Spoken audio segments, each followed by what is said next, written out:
प्रतिफलन Karsha बाबद bell विषय आंब विषय और विभिन्न राज्यर आंब अन्य विषय कहवा बेले ओडिशार नाम ओडिशार आंब बेलपणा को सी आज लोकों पाखे प्रकाश कर लोक बेलपणा केमती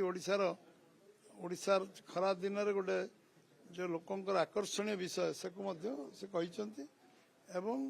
विभिन्न दिग विभिन्न विषय जो विषय कि से उद्योग करचंती एवं ये विषय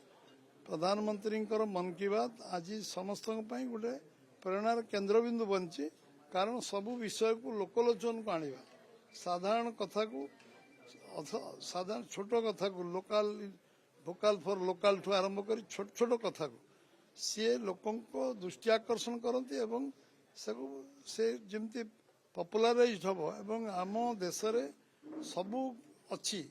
ताकू लोकों आगे लोक ताकू जमती कस्तूरी मुर्ग जानीपारे कौट बासना होची सी से बासनाटा को लोकों आगू आणुचंती एवं जनाउचंती जे ये विषय आम भितर गुणात्मक विकास आम करिपरिबा एवं गोटे आत्मविश्वास तैयारी होची एवं जो कठिन परिश्रम जो मैंने कर लोकलोचन को आणुचंती निश्चित भाव में आज मन की बात गोटे प्रेरणादायी